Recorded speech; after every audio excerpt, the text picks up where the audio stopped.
aí, cara, beleza? Como é que vocês estão? Meus amigos, o vídeo de hoje divide aqui em 6 temas e eu quero começar falando sobre o que o Dilma anda aprontando. Ontem saiu uma nota interessante sobre um planejamento do governo para reforçar a sua força nas redes sociais e tentar, bater de frente com a direita. E ontem também, na sua live flopada, Lula falando algumas coisas preocupantes, em que eu quero mostrar para vocês como o governo fala mentiras que não param em pé, que negam fatos históricos. E eu também quero falar nesse tópico sobre algumas outras iniciativas no âmbito de segurança pública, sobre CPMI do dia 8, questão do Flávio Dino, das câmaras, e também falar rapidinho de quem vai estar hoje lá na CPMI. Depois, vamos falar mais um pouco aí de Bolsonaro, do caso, das confusões, algumas notas que saíram ao longo do dia de ontem, que mostram que pelo menos a esquerda não vem conseguindo fazer o que eles queriam, que é desidratar Bolsonaro. E tem algumas coisinhas extras, o Valdemar não tá ali à toa, o Valdemar segue aprontando, para depois falarmos da democracia. Ela não está ameaçada apenas no Brasil. O Estado Democrático de Direito está em risco na Argentina e também na Alemanha. E por mais que eu sempre tenha um foco no Brasil, acredite se quiser, eu tô trazendo essas notícias porque tem total conexão com a nossa nação. O que é que a Argentina e a Alemanha têm para nos contar? Inclusive, este tema é a ponte pro próximo. A delegação americana chegou ontem aí, do Partido Democrata. O que é que eles vieram fazer? Além da questão da pauta climática, que a gente vai abordar, eles vieram falar sobre outro tipo de parceria em defesa da democracia. E aí eu quero lembrar para vocês algumas coisinhas que aconteceram, mostrar o que a Cássio Cortez andou falando. Depois, acho que vai dar tempo de falarmos das desventuras do Haddad. A economia vem cambaleando forte. Alguns indicadores de algumas empresas não estão nada bacana. Ontem o Bovespa fechou aí com um recorde negativo, assim, o pior dos últimos 40 anos. E mais algumas coisinhas pra gente comentar. E se no fim der tempo, ainda temos um extra daquelas notícias diversas do Brasil do Dilma, O Brasil que deu errado. Mas vamos começar. Vejam só. Tu já imaginou esta notícia na era Bolsonaro? Era Uber Black na casa de todo mundo, hoje de manhã. Eita, era busca e apreensão, era inquérito, mas aqui pode, aqui é do bem, aqui é do amor. Por muito menos, assim, não é por muito menos não. Na verdade não dá nem para você quantificar quando se fala de 200 milhões. Mas o Felipe Moura Brasil tá dando chilique, nas últimas horas aí contra Bolsonaro. O Felipe Moura Brasil, ele começou com aquela tese dele dos blogueiros de crachá e ainda naquele período ele tentou criminalizar um grupo de pessoas por causa de 1.447 anúncios. Se eu não estou enganado, foi menos de 1.500. Isso daí, na época, foi quando a turma do Terça Livre. O Google, inclusive, emitiu um relatório mostrando que estes anúncios correspondiam a menos de R$6. R$6. E o Felipe Moura Brasil atuou de forma baixa, viu, o MBL na época também divulgou, para tentar criminalizar a opinião. R$6. Tu já imaginou isso daqui? Estamos falando de 200 milhões de reais, que o governo aí vem prospectando para 2024. Extras, viu? Direito extra. Tá ali, Governo Lula quer turbinar suas redes sociais e planeja 200 milhões extras em 2024. 4 empresas deverão ser contratadas para cuidar da imagem do governo na internet. O que Bolsonaro tem de graça e eles tentam criminalizar a todo custo. A turma está tentando ver se desembolsa 200 milhões do seu dinheiro, que é do pagador de impostos, para ganhar um tipo de popularidade. Aí tá ali. O gasto de mais 200 milhões para a contratação em 2024 de 4 empresas para ações na internet. A licitação para este fim será lançada ainda neste ano e, além de prestação de serviços e divulgação de propaganda institucional, incluirá a previsão de impulsionamento de conteúdo. Olha que bacana, você pagar para ter views. E a aferição do impacto dessas campanhas na rede. Fazer um monitoramentozinho, veio aí, teve repercussão, o povo gostou, o povo não gostou, qual caminho a gente vai, para tentar ganhar uma popularidade totalmente artificial. Tu já imaginou isso na era Bolsonaro? Mas agora pode, é do amor. Inclusive vai ganhar aplauso da imprensa. Ainda nesse âmbito aí de comunicação, Eu não sei nem por que foi... Não, por que foi contratado a gente sabe, né? Mas já na época muita gente sabia que ia dar errado. E tá ali. Criador do Dilma Bolada perde cargo na EBC após viagem à Europa. Foi viagem que ele não deveria ter feito porque ele não estava de férias. Mas ele achou que o amor tinha vencido. Mas não é tanto amor ainda. Publicitário Jefferson Monteiro tem cargo de confiança com salário de R$18 mil na EBC. Injustificável, diz o presidente da estatal. Ô, coitadinho. Mas vamos lá. Ontem o Lula teve essa live flopada. Mais uma vez, desferiu ataques contra os seus opositores. O Lula não aceita a existência de uma direita.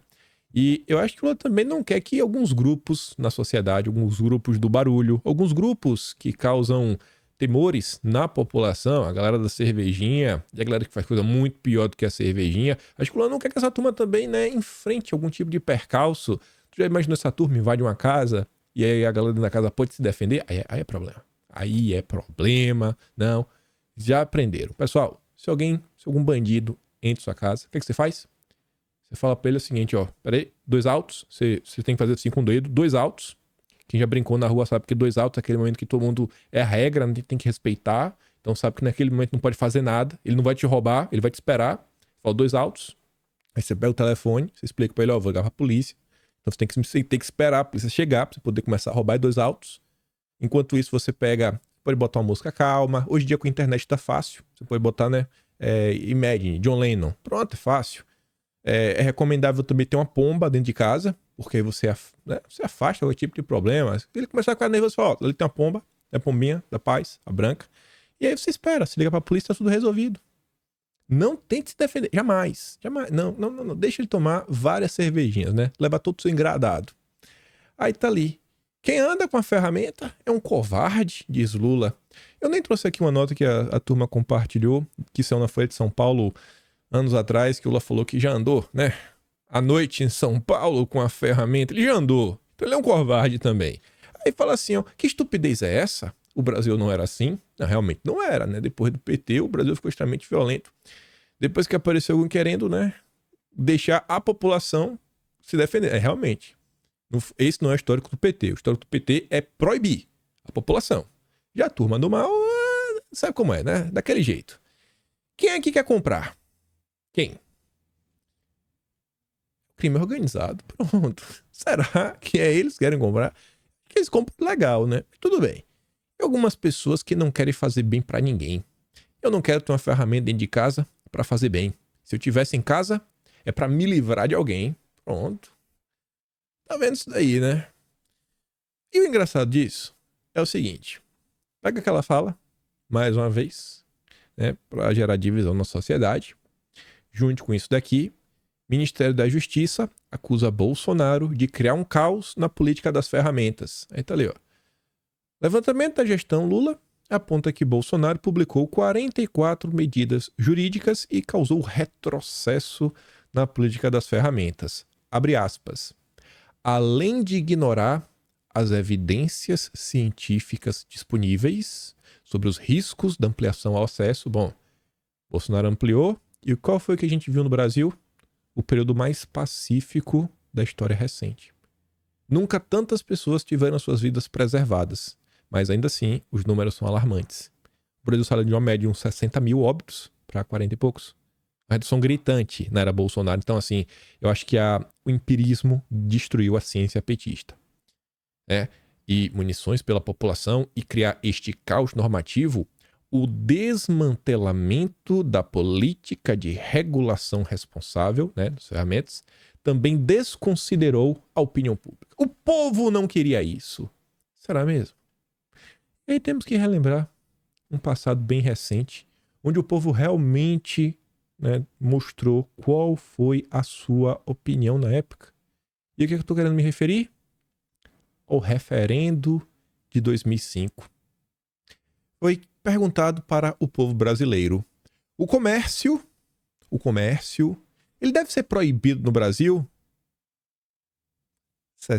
Quase 64% falou não deve ser proibido.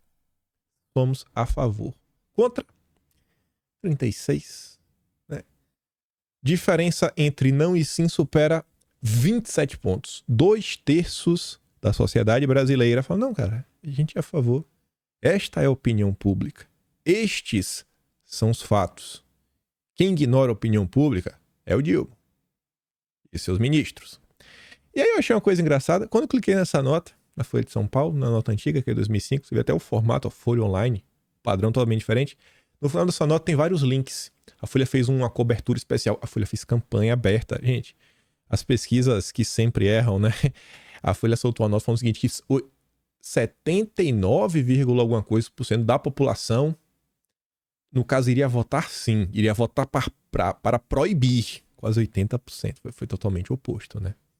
Então, as pesquisas mentirosas não são novidade. Sempre, a pesquisa no Brasil só serve para uma coisa. Ajudar a esquerda. Ajudar o PT.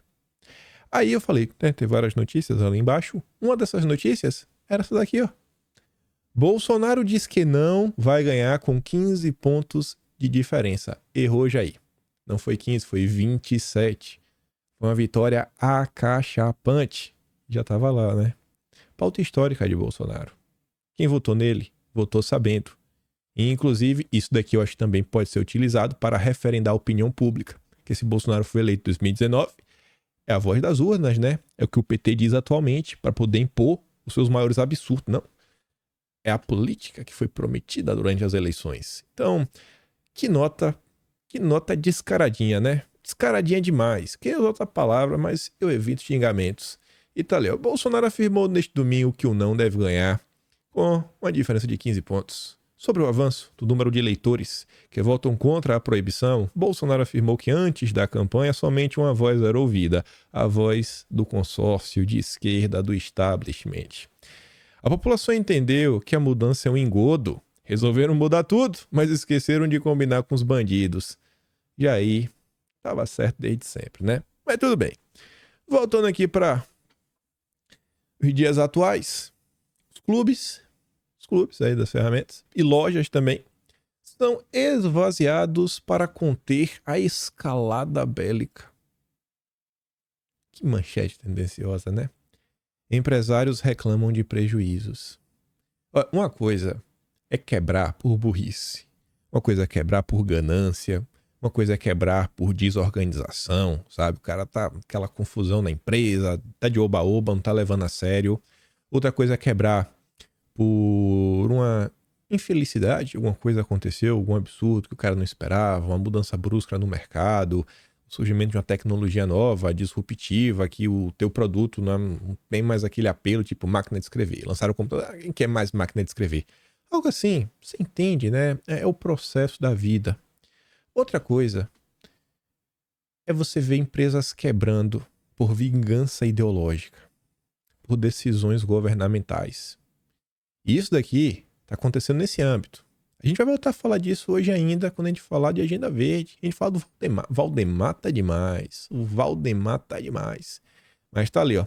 Donos de negócios no setor relatam demissões, perdas de mais de 90% com o novo decreto do governo.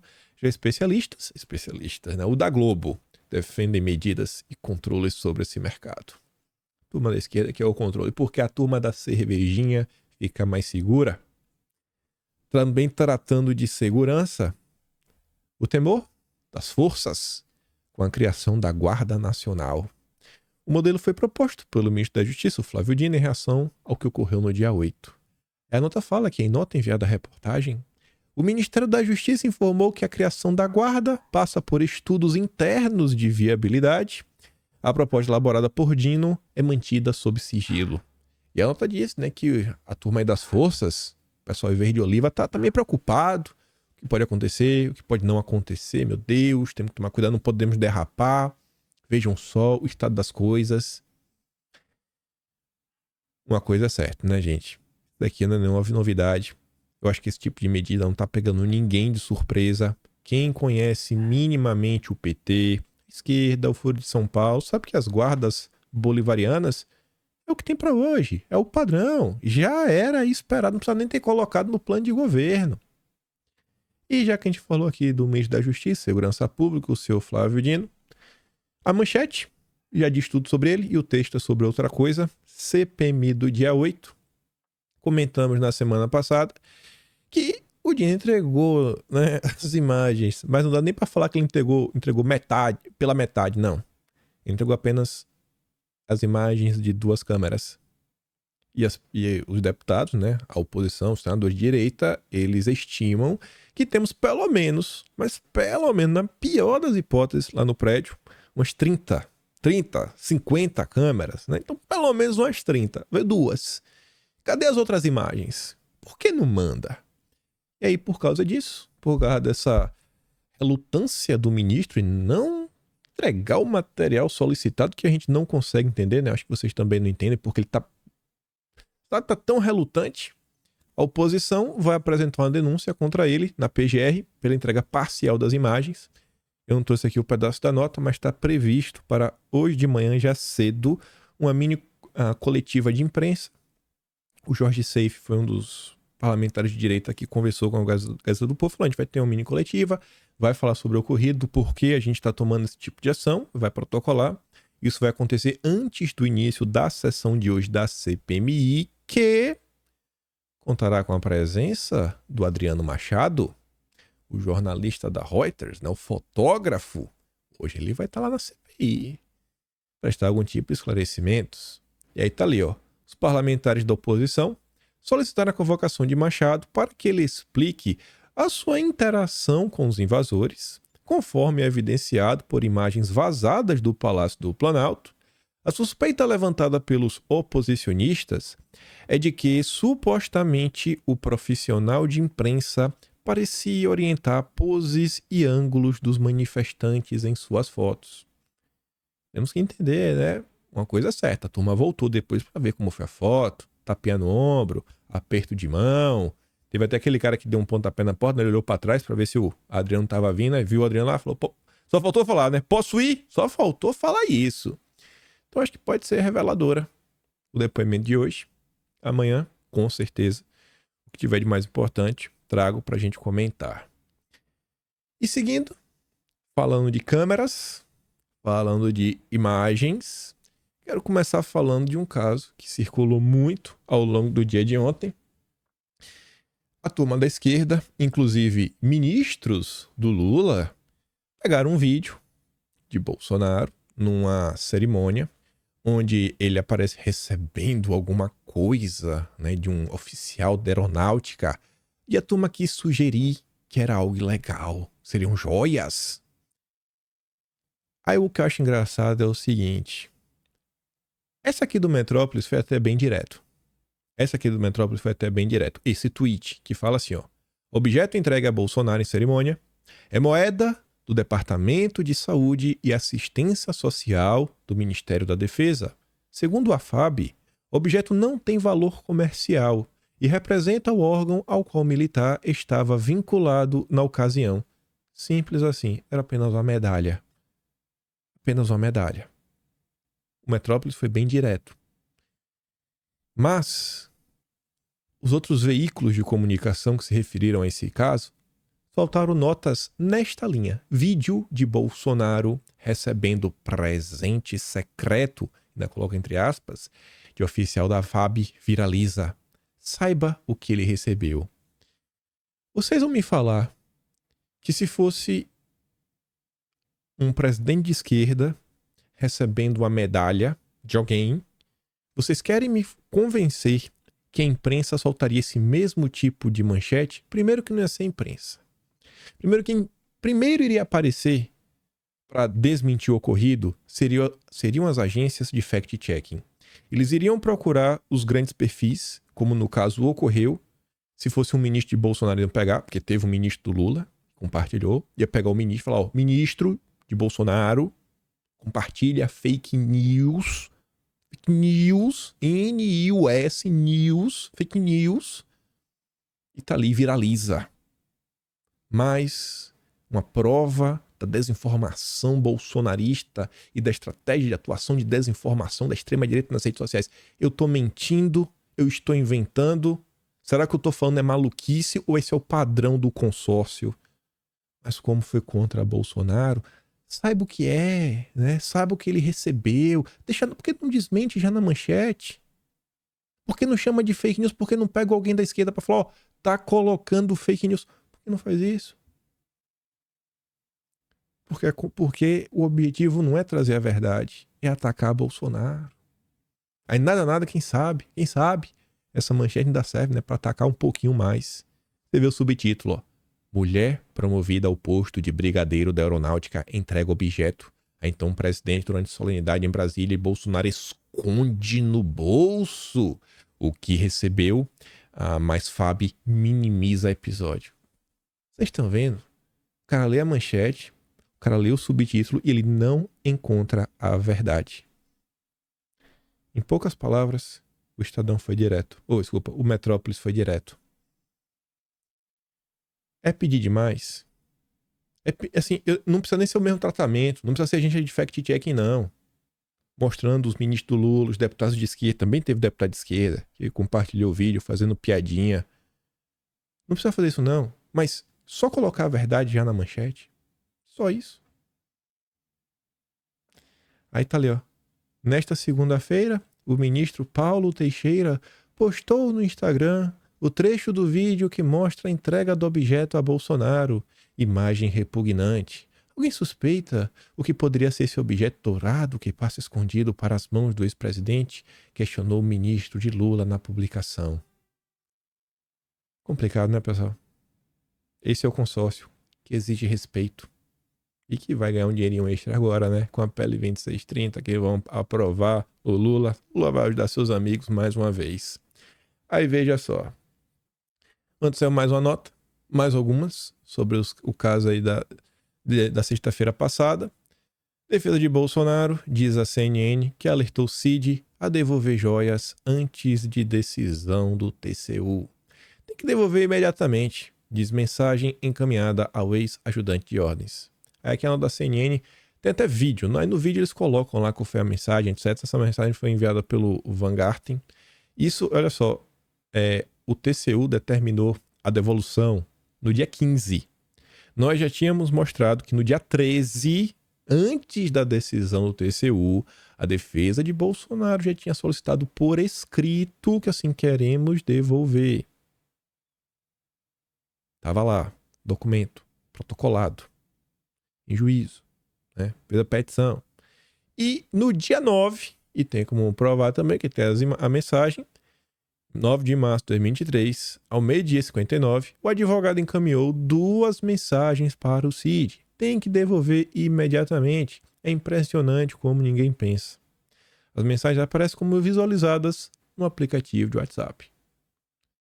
É o tempo todo. É o não crime, o não escândalo. Mas Bolsonaro.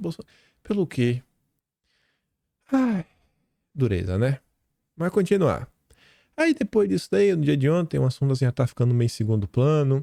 A imprensa tenta ofuscar, né? Tentar criar uma cortina de fumaça em torno da questão do diesel, em torno da questão econômica, do que está acontecendo no Brasil, em torno de uma possível queda significativa na arrecadação, o que deve aumentar o déficit primário do país, que consequente faz que aumente a relação dívida-PIB, o que por consequência empurra, né, um possível aumento de juros, mais um aumento, né? Agora quer aumentar de novo.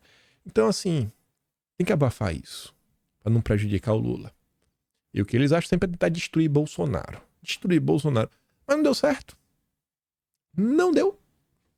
Aliados avaliam que Bolsonaro continuará sendo líder da direita mesmo após o caso das joias. Meu Deus. A outra desgraçada fala assim, rapaz, o pessoal fala que rapaz, isso aí se ela ter algum tipo de impacto, tinha que pegar Bolsonaro, né? Gravado assim, basicamente com dinheiro assim debaixo do sovaco, correndo, na cueca. Pelo amor de Deus, pô, o que é que vocês estão tentando inventar? É o tempo todo isso. Eu acho que a percepção que fica é que tá assim, uma perseguição grande. Vocês sabem, eu sempre tento ler, ouvir e acompanhar parte do debate da esquerda, ou pelo menos de quem não é de direita, né? Quem não se classifica de direita. O cara diz que ele também não é de esquerda. Tudo bem, né? Normalmente ele, quando tem que tomar um lado, né, direita, ele sempre cai pra esquerda. Mas ele não é de esquerda, não. Tem uma turma que não é assim. Enfim, nos últimos dias, nos últimos dias mesmo, já sábado, eu até pensei em trazer aqui em vídeo, mas eu não trouxe. Eu comecei a ver alguns tweets de alguns setores, principalmente lá no Twitter, ligados ao trabalhismo, ligados ao nacionalismo, falando o seguinte: bicho, vocês não estão percebendo o que está acontecendo? Mais uma cortina de fumaça. Basicamente, o cara fala assim, camaradas, né? Falando pra turma da esquerda, camaradas, abra os olhos. Estamos aí sendo saqueados. Mais de 4 bilhões por mês, né? Nós por dia, dos juros da dívida. Mais de bilhão dos juros da dívida, a rolagem da dívida. E vocês estão preocupados com a porcaria de um relógio de Bolsonaro? Vocês não têm noção, assim, de um senso de proporção? Enquanto vocês ficam discutindo, a ideia desse pessoal é o seguinte, ó. Enquanto vocês ficam discutindo essas porcaria, eles até trazem pro debate a questão do sítio do Lula, né? O triplex. Você fala, enquanto vocês chegam nesse negócio, o triplex, o relógio de Bolsonaro, estão falando isso daí? Os setores da elite seguem dando risada. Os neoliberais, os rentistas, etc e tudo mais. Você acha que eu tô mentindo? Dá uma pensada no Twitter, eu garanto que fácil você acha. Fácil, é porque eu não quero aqui divulgar quem tá comentando sobre isso, mas não são perfis pequenos. Um desses perfis, inclusive, é de uma pessoa que recentemente esteve no Monark, ele estava comentando sobre isso, nesse tom. Tem outro grupo que, inclusive, o pessoal do MBL ensaiou uma aproximação um tempo atrás. Um de seus representantes também estava comentando sobre isso. E parte da discussão tá assim, o pessoal falou, vocês não estão vendo o que está acontecendo no Brasil? Vocês vão ficar nessa conversa morta, vocês não estão percebendo, estão assaltando o Brasil e vocês estão falando de Bolsonaro. Ai, Bolsonaro! A aliança entre Bolsonaro e evangélicos sobrevive. Masculinidade e WhatsApp sustentam o feitiço do ex-presidente. Masculinidade e WhatsApp. O consórcio é sensacional. E nesse meio tempo, que eu acho que tá mais do que óbvio, né, que Bolsonaro segue talvez mais popular do que nunca, saiu essa nota. Não é aleatória. No Atlas de março, de junho tá assim, é no de junho ou vai ser agora no de julho? Não sei. Independe disso, hoje é dia 15, kimpaim.com, vocês que são assinantes, já tá lá, o Atlas de junho. Quer dizer, né, eu acho que quando você estiver ouvindo aqui, porque eu tenho que só fazer o upload agora, mas eu faço uns 10, 15 minutos. Então, às 9 horas da manhã já vai estar disponível. O de junho lá, só clicar, tem acesso. Enfim, tinha saído a notícia falando, né, que Valdemar, que depender, ele vai tentar dar uma barrada, né, na turma radical, agora nas eleições de 2024. Já tinha saído esta nota.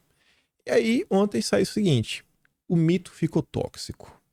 De maneira discreta, Valdemar passou a orientar pré-candidatos a prefeitos do partido que mantenham ao menos por enquanto Bolsonaro afastado de seus palanques. Valdemar teme a contaminação do PL por uma eventual perda de popularidade de Bolsonaro. Será que é isso mesmo? Mais do que isso, acha que o próprio partido pode virar alvo nessa onda de investigação sobre o aliado.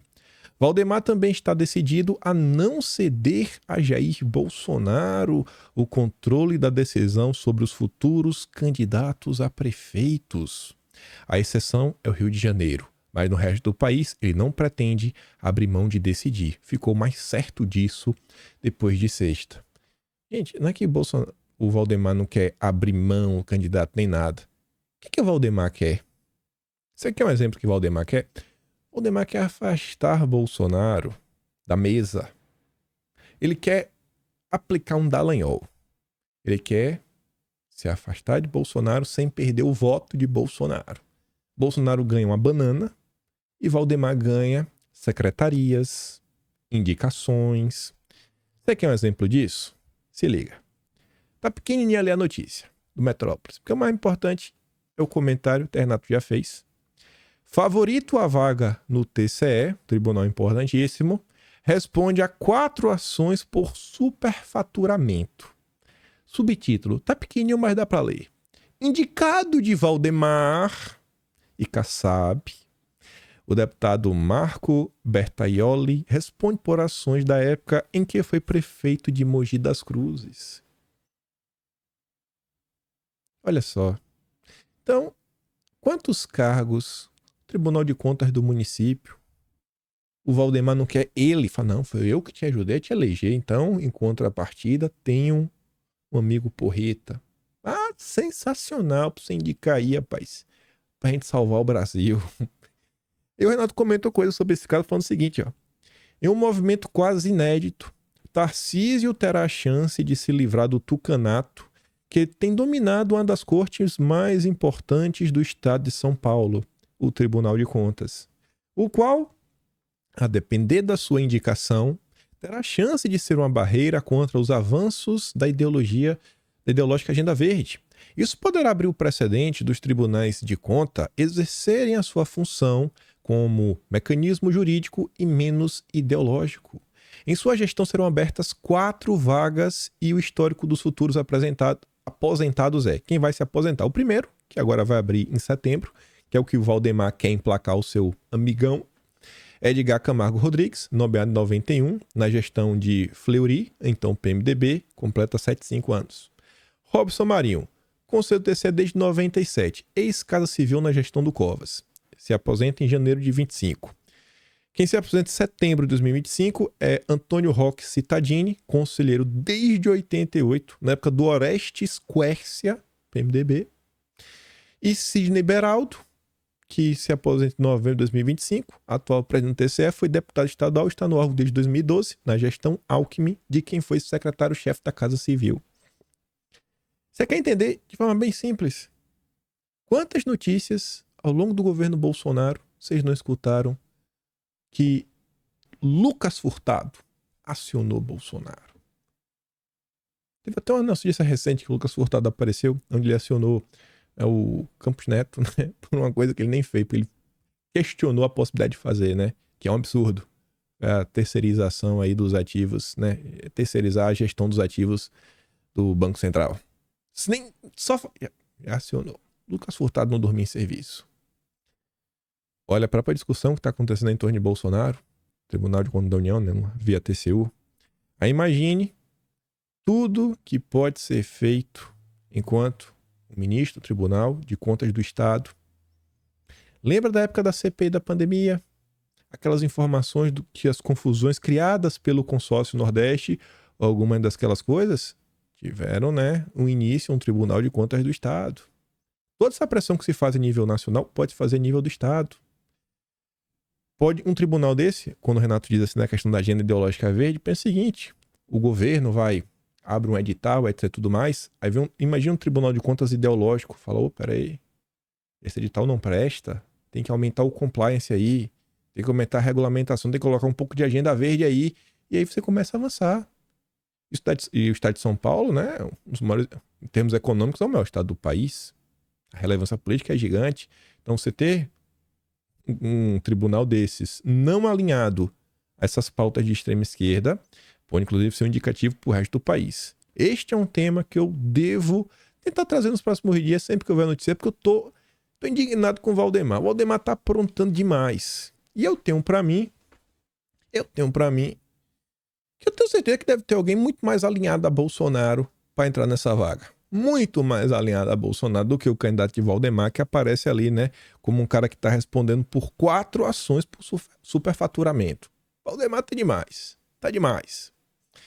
Mas vamos continuar para falar de democracia. Está sempre em risco, não só no Brasil, mas também no exterior.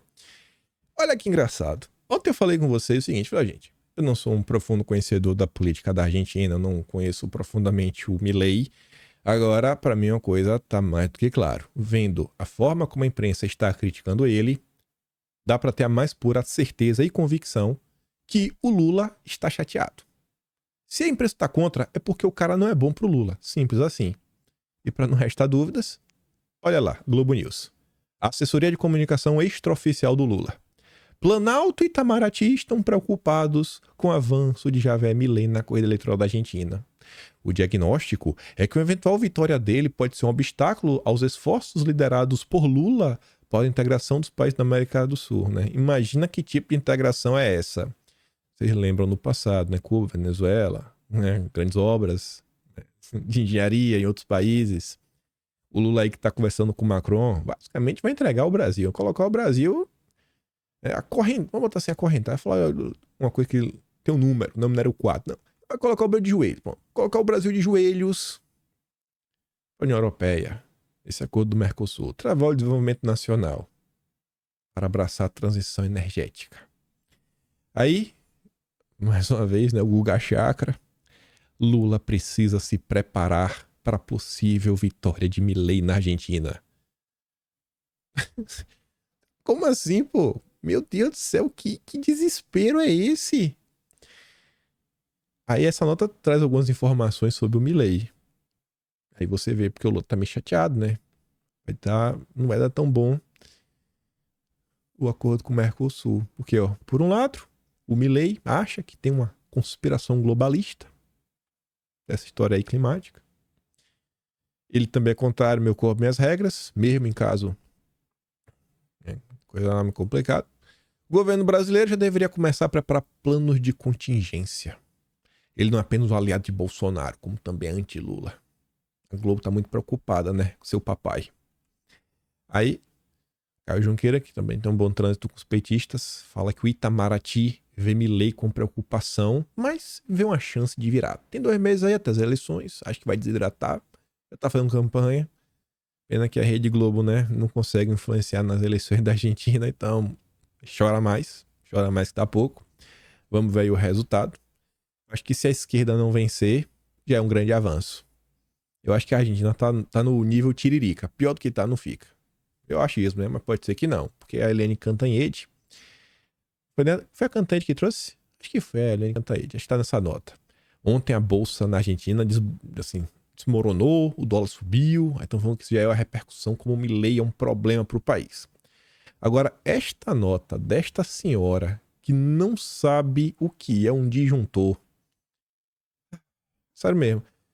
Isso aqui não é... Você não vê, gente. Assim, eu não preciso falar. Vocês vão conseguir ver assim, de forma clara. Isso aqui não é jornalismo. Isso aqui tá para além da torcida. Ela já começa falando, ó. Milei assusta Lula, ameaça Mercosul e gera temor de guinada pró-extrema-direita na América do Sul. Meu Deus do céu. O bolsonarismo afunda no Brasil, mas emerge na Argentina em crise. A vitória do economista de extrema-direita Javier Milei nas prévias que definiram os candidatos presidenciais assusta Lula, ameaça o Mercosul e o acordo comercial com a Europa e gera o temor de uma nova guinada à direita na América do Sul. Vem cá, por que tem que ter um temor de ir para a direita? Por que tem que ter um temor de ir para a direita? Vocês estão entendendo? Isso aqui é jornalismo? Porque assim, ainda que a gente sabe que a Helene Cantanhede é de extrema esquerda. Ela é uma extremista. Ela é uma extremista. Mas ela pode falar o seguinte, né? A vitória dele pode abrir caminho para um crescimento da direita, ponto. Mas por que um temor? Qual o temor? É o papel dela falar aí, ela tá julgando que é algo ruim. Porque só um lado do espectro político, é o lado da extrema esquerda, é possível. Não pode ter pessoas de direita. É o tempo todo isso. Querem respeito e querem dinheiro. Milei é o homem errado no lugar errado, na hora errada. O homem certo é o Lula. É o Fernandes. É a Cristina Kirchner. Olha só, um fiapo de esperança de que ele seja derrotado surge da reação do mercado. Na Argentina, o resultado das prévias de domingo. O peso despencou mais e o Banco Central jogou juros para 118%. Um fio, assim, ela tá torcendo contra. Ou seja, a hipótese Milei amplifica o fracasso retumbante dos sucessivos governos da Argentina, em especial do atual esquerdista Alberto Fernandes. A crise aguda no país é política, econômica, social. É isso que embala a extrema-direita de Milei, mas ele, em vez de projetar melhoras, acena com mais desgraça. Com a instabilidade no Uruguai e os solavancos da nova esquerda, principalmente no Chile, antigo oásis, uma vitória de Milei afundaria a Argentina de vez. Afundar por quê? Só dá certo se for de esquerda. Só pode ser de esquerda. E poderia arrastar os vizinhos para uma direita tosca, agressiva, com horror a pobres. Quem tem horror a pobre é a Cantanhede, que e comprava mandioquinha cozida, né, descascada. 40 conto, um pacotinho que não tinha nem 1 quilo. Ai, como está caro minha mandioquinha. Era ela, não sei se vocês lembram. Obcecada por ferramentas e viés golpistas. É o tempo todo isso. Se há algum aspecto bom no risco de Javier Milei virar presidente, é que o Brasil pode negar com argumentos de sobra os pedidos de ajuda, empréstimos e garantias da Argentina. Oh, meu Deus. É porque se ele vencer aí tem que dar, né? A Lula tem que ajudar. Olha lá embaixo. Planalto vê responsabilidade do FMI em vitória de Milei e teme por Mercosul, dizem fontes. Aí a Raquel Landim fala o seguinte. A hiperinflação galopa, o peso perdeu o valor, o desemprego está em alta, a miséria aumentou na Argentina, mas, pro Lula, a culpa do crescimento de Milei da direita, da extrema direita, é o FMI. Nunca é culpa da esquerda. Eles nunca erram. É o golpismo. O deep state americano. Sempre é assim. Aí olha que engraçado. Olha a cara. Vocês conseguem ver aqui, ó. Olha a covinha na bochechinha do Valdo Cruz. E tá assim. Tá feliz. Não consegue se segurar de alegria. Entrevistando o Boulos. Que lindo. É a Globo. Em seu trabalho para tornar o Boulos uma figura moderada, já avisando as eleições em 2024. Boulos, vou buscar uma frente mais ampla possível. Candidato do PSOL prevê, olha, centro versus direita. Você tá vendo essa manchete? Tem quantos... Olha só, 15 dias atrás. Exatamente 15 dias atrás. Por que eu sei que foi exatamente 15 dias atrás? Porque foi o dia que eu falei em vídeo e eu falei no Pânico. Eita, eu já vou falar isso no Pânico. Eu vou no Pânico de novo. Falar... Emílio, eu estava aqui 15 dias atrás e falei, temos que acabar com essa conversinha do eleitor de centro. Isso só atrapalha a direita. Olha agora. Centro versus direita. O Boulos é de centro. Eu falava, ó, eles querem pegar essa palavra moderação e falar, ó, o que é ser moderado? Boulos é moderado, logo Boulos não é de extrema esquerda. Logo Boulos é de centro, centro-direita. Centro-esquerda, né? A depender até centro-direita, se for necessário para vencer as eleições. Na boa, eu não sou o mais inteligente, eu não sou o mais esperto, eu não sou o que tem as melhores tiradas, não faço as melhores piadas. Eu acerto, viu? Sou bom de acertar. Não é porque eu acerto, não é porque eu passo tanto tempo lendo essas porcarias, gente, que tem hora que eu falo assim, meu Deus, velho, começa a ficar claro, né? Eu sou aquele aluno esforçado, teu gênio. Cara, assim, nem treinou. Ele olhou assim, o professor falando, aprendeu, chega lá, já foi. Eu sou aquele que fiz 20 vezes o exercício. Que eu pego assim e falo, eu já fiz 20 exercícios. A possibilidade de vir só mudou os números. Não, me dá a caneta, tá resolvido. Tem 15 dias. Pega o vídeo de 15, exatamente 15 dias atrás. Ou então a minha última participação no Pogo. Eu tô falando, temos que acabar com essa conversa mole de eleitor de centro. Olha. E aí, eu tava falando da Argentina. A Argentina não viveu algo parecido com o bolsonarismo. O Brasil viveu e felizmente superou, diz Guilherme Boulos sobre o avanço da extrema-direita no país vizinho. Que lindo. Bacana, viu? Que bacana.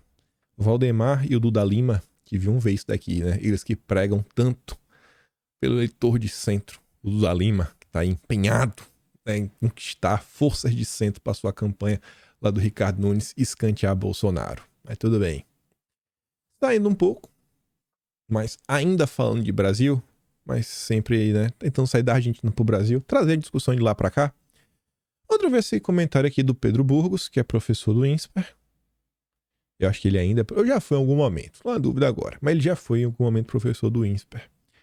O Pedro Burgos fala assim, passou bastante da hora da gente repensar o uso de adjetivos de direita, esquerda, liberal, conservador. Acho que o melhor que jornalistas podem fazer é mostrar a posição da figura sobre temas relevantes e deixar o público decidir em que caixinha coloca a pessoa. Isso eu realmente acho bacana de fazer. Eu não faço. Eu ainda falo, pô, Lula é de extrema esquerda. Eliane Cantanhede é de extrema esquerda. Tá mais do que claro. Não tem como falar que não é. Tudo bem. Não tira a razão dele, não. Eu acho que isso seria muito mais saudável para o debate público. E ele fala, ó, isto posto, no caso aqui do Milei, eu vou com Economist. Libertário e radical de livre mercado é perfeitamente aplicável aqui, até porque é assim que o próprio se define. Enquanto a mídia brasileira usa milhares de adjetivos malucos para descrever quem eles não gostam. Não, desculpa, não é que eles... A mídia não tem nada contra o Milei, mas a mídia tem que agradar o Lula para manter as verbas de publicidade, né? O Lula não gosta dele, então a mídia vai destruir. Aí veja, Sam Puncher, seu processo aí na sua jornada do herói. Sam Puncher está tentando aí a sua redenção, né? Todo o caos que ele criou aí nos últimos anos. Ele agora tá virando um bolsonarista enrustido. Aí ele fala assim, vale também para o termo extremista, que deveria ser reservado a quem defende a ruptura do Estado Democrático de Direito. E ele fala o óbvio. Existem partidos que pregam ruptura democrática para a implementação de um modelo socialista. Viva la revolução! E essa turma não é classificada como extremista. Por quê? Porque são de esquerda, né? Essa é a resposta.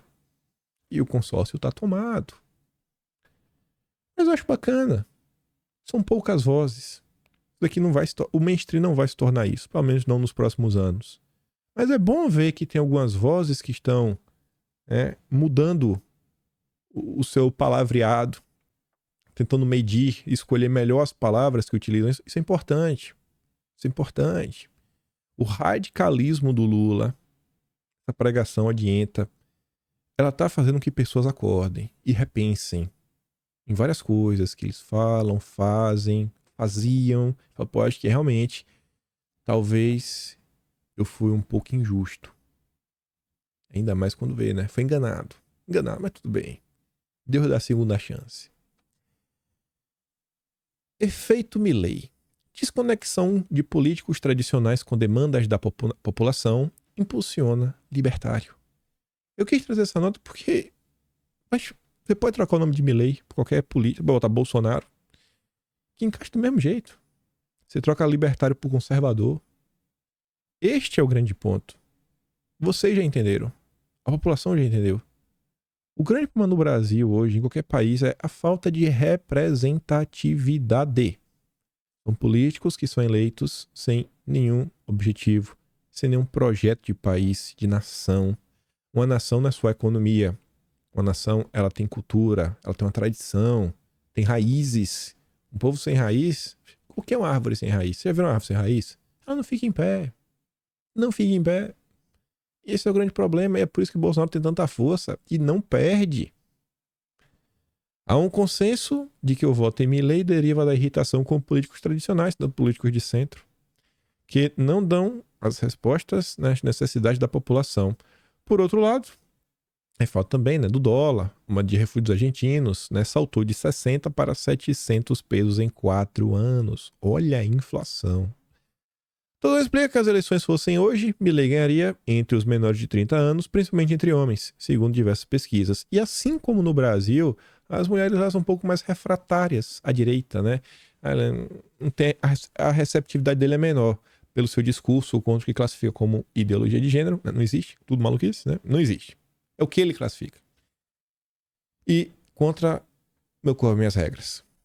É o mesmo padrão. Aí ontem, eu tava passando no Twitter e vi esse comentário. Achei muito pertinente também, principalmente por o que tá acontecendo no Brasil, aquele pacote da democracia do Lula.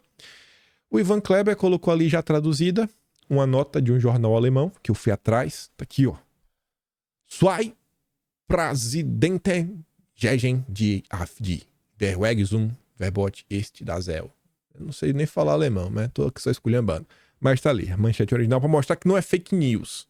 Não é fake news. O Ivan Kleber foi atrás da informação. Gente boa. E ele fala o seguinte, ó. Em um chamado para defender a democracia, isso realmente aconteceu, tá na matéria, autoridades e órgãos de imprensa, o consórcio, estão considerando a possibilidade de banir o partido de direita, o AfD, na Alemanha. Em nome da democracia, em nome do Estado Democrático de Direito, os políticos de esquerda e de centro se uniram a um consórcio para banir o FD. Querem fazer algo similar no Brasil? O Janones deixou claro, né? Ele quer criminalizar o bolsonarismo. A AfD atualmente ocupa o segundo lugar nas pesquisas com 21% dos votos. Imagine, 1/5 da população são de extremistas. A revista Der Spiegel publicou que a AfD tornou-se cada vez mais radicalizada. É hora de defender a democracia com melhores ferramentas. O chanceler Olaf declarou que uma proibição deve ser considerada se a AfD for categorizada como um grupo de extremistas de direitas comprovados. Comprovados por quem? Pelo Escritório Federal para a Proteção da Constituição. Eu não conheço de Alemanha, mas isso aqui tem um cheiro de ongueiro. Mas tem uma caatinga de ongueiro. Sabe aquela subaqueira de ongueiro hippie que não toma... Ih, rapaz, eu tô sentindo de longe. Sentindo de longe. Mas senti de longe. E o presidente de uma república alemã, o presidente da república, né, o Frank-Walter Steinmeier, sei lá, disse em um discurso à agência de inteligência doméstica do país que todos nós temos em nossas mãos colocar aqueles que desprezam nossa democracia em seu lugar. O jornal Tages também fala em banimento do partido. Aí tá lá a nota. Vou dar um bisu nesse jornal, né? Bisu rápido. Achei essa outra nota que eu também acho que é engraçada, interessante. É essa aqui mesmo. Pesquisas do AfD me abalam. Eu estou abalado. Estou abalado, meu Deus. Os empregadores e os comerciantes estão exigindo políticas para o meio, para o centro. A direita está... Estou com medo. É o Ramiro fala, estou com medo. Estou com medo. Olha o que essa nota disse.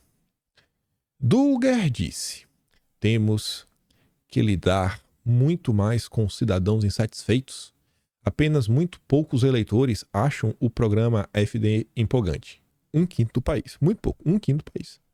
A AfD é anti-europeia. Eu acho que ela é antiglobalista. Isso deveria realmente dissuadir muitas pessoas. Eles são pró-soberania nacional. Quando se trata de proteção climática, transporte, migração, a AfD faz uma oferta política às pessoas que desejam o mínimo de... Ele não quer mudar... Esquece transição energética. Esse plano da Haddad, agenda SG, tô fora. Por isso que eles não aceitam a existência de um partido soberano. O partido é classificado pelo Gabinete para a Proteção da Constituição como um suposto extremista de direita. Vocês conseguem ver a similaridade? O que estamos enfrentando no Brasil não é algo aleatório. Não é uma coisa singular.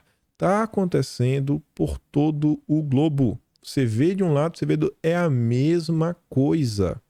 A mesma coisa. Logo, precisaremos realmente de soluções complexas para resolver esse tipo de problema. E, infelizmente, eu não tenho a solução para dar para vocês. Eu consigo apontar aqui, ó, tem um problema, ele não é nem de perto simples como acham que são. E aí, nosso sistema tinha muita coisa para comentar, mas eu tenho que pelo menos começar isso daqui. Vejam só. Congressista americana, né? Ocasio-Cortez, Alejandra, diz que o dia 8 foi exportado dos Estados Unidos e que o movimento, né, do fascismo é global. E ela também fez críticas, né, ao judiciário de lá, porque o judiciário lá é de direita, aí pode criticar. Se fosse de esquerda, era só elogios. Eles não aceitam não ter o poder na mão. Quando não tem, tentam desqualificar a todo momento. E tá lá, né? Direita, extrema, isso, aquilo, outro.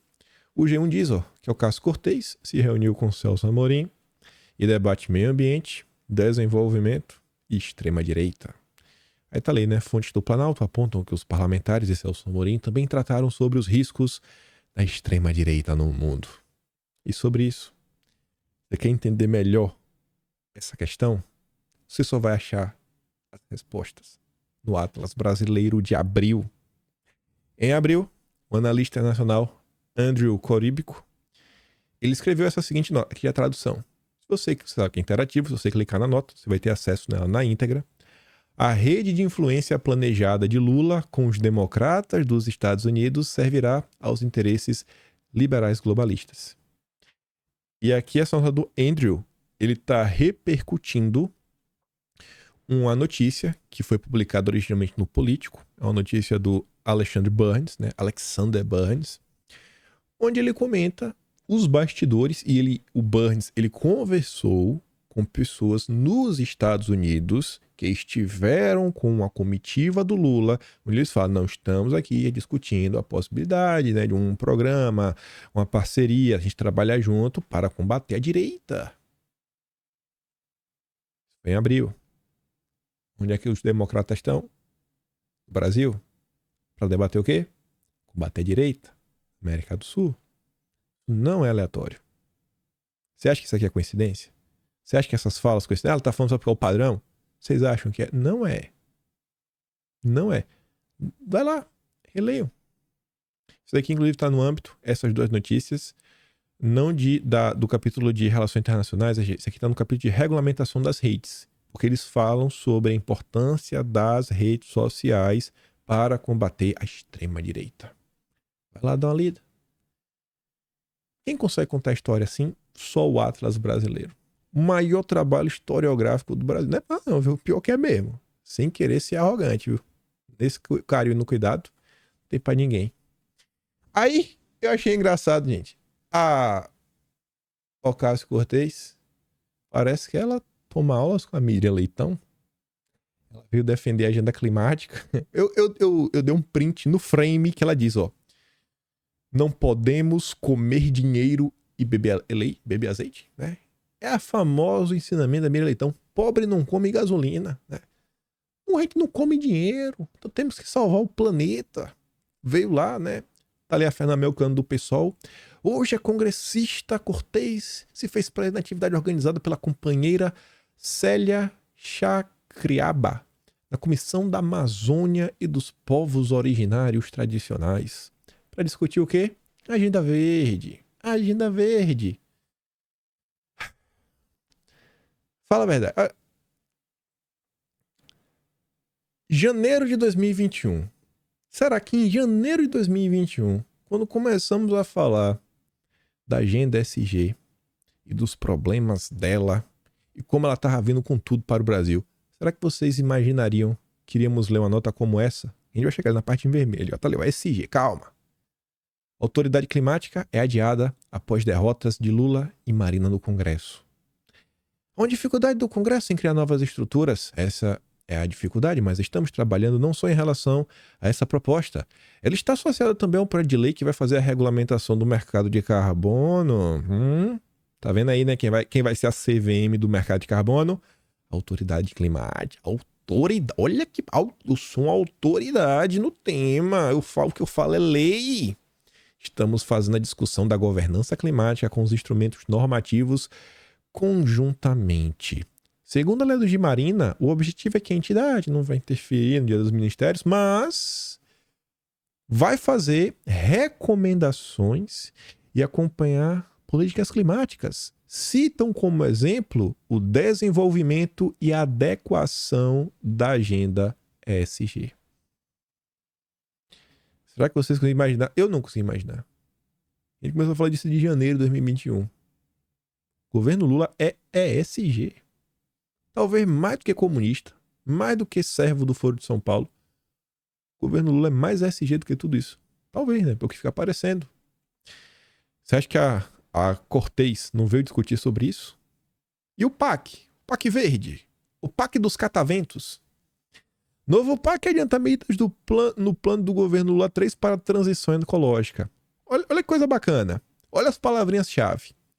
Ao todo, 5 conjuntos de medida. Há grupos que visam aperfeiçoar a regulamentação.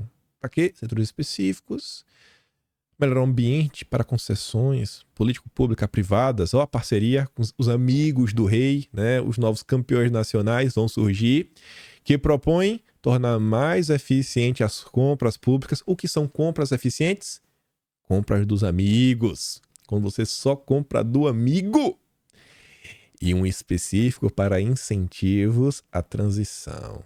Quem vai ser incentivado? Os amigos do rei, mais uma vez. Os verdinhos, eles estão vindo com tudo. Ano passado, eu falei diversas vezes, pessoal, Próxima legislatura vai ser importantíssima. Vai ser a legislatura da regulamentação e controle. Vamos discutir muito compliance ao longo dos próximos 4 anos. Vocês estão vendo aí, né? Não é nenhum adivinho, não é tarô, não é... É ler as notícias. É ler, sentar a bunda na cadeira todo santo dia, passar horas. Uma hora você aprende. Uma hora aprende. Graças a Deus. Vocês me permitem fazer isso, com o apoio que vocês sempre dão. Contém neste pacote, por exemplo, a criação de um marco para regulamentar o mercado de carbono, a elaboração de um guia sobre quais atividades podem ou não podem ser consideradas sustentáveis, quem serão as pessoas do amor e quem serão os vilões. O governo vai taxar, imagina, o governo vai taxar, você é do mal. Você é do mal? E quem é do mal já sabe, né? Ele vai falar, ó, bolsonarista e do bem. Vai ser assim, né? Em vez de falar do mal, bolsonarista. Se você faz mal, você é bolsonarista. Emissão de títulos públicos verdes. Esse daqui é pauta, ó, desde a década de 90. E a ampliação dos recursos do Fundo Clima. Ainda de normas que prometem baratear o crédito para atividades ligadas à transição, ou seja, só vai ter acesso os amigos do rei, que inclui emissão de debêntures para projetos, flexibilização de regras para aval da União e financiamento de iniciativas sustentáveis de estados e municípios.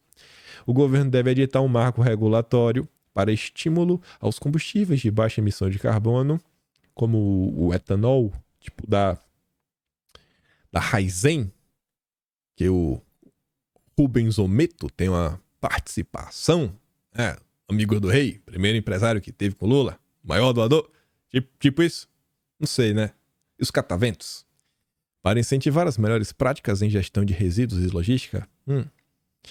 Logística, né? O Rubens Ometo também tem uma empresa de logística, bem engraçado. Que vai prever incentivos fiscais e linhas de financiamento federal para campos específicos, ou seja, os amigos do rei. Na área de transportes, será lançado o segundo ciclo do programa Rota 2030, com foco em veículos híbridos e elétricos. O foco é reduzir o tempo que a pessoa passa dentro de uma lata de sardinha? Não. É garantir que todo mundo possa ser sentado no ônibus? Não. É garantir uma maior qualidade? Não. Não. A prioridade são cataventos. Cataventos e ônibus elétricos. Além disso, o governo deve abrir linha de crédito do Fundo Clima para financiamento de programas municipais de eletrificação de ônibus. Outra medida será a regulamentação do programa Frota Verde Ferroviária. Ferroviária. Nem trem tem, já vai ter trem verde. Vamos observar, né? Vamos ver também o Rubens Ometo. O que ele está fazendo aí nessa confusão toda? E a Mirella então comenta o seguinte sobre o PAC. O PAC de 1,7 trilhão pode causar mais ceticismo que otimismo. Investimento, de fato, do governo no programa deverá ser uma fração pequena do anunciado. Isso aqui eu comento amanhã, que já está aqui com 1 hora e quebradinho. E eu quero comentar esse resto, para dar tempo de tudo, não ficar muito, muito longo. Depois a gente comenta também sobre o Haddad e os problemas econômicos. Mas o desenrolar da política brasileira, eu acho que devo pegar aí, né, de tudo que está rolando. Vou mandar para vocês o vídeo lá do Metrópolis, onde você vê claramente o que Bolsonaro está recebendo na mão, né? A fake news divulgada pelos petistas. Mandar no Telegram, o link está sempre na descrição. E se gosta do meu trabalho, pode me apoiar, né? Se quiser me apoiar, pode estar no meu canal, tem um botão de valeu, tem um peito na descrição. Na descrição também tem o link do iBest. Pode votar em mim para derrotar o consórcio, ganhar um prêmio. E hoje sai o Atlas de junho, kimpaim.com.br, umas 9 da manhã deve estar disponível. Não vou levar mais do que isso, não. E fico por aqui, aquele grande beijo e abraço, tamo juntos. Compartilha esse vídeo. Valeu, meus amigos. Fui!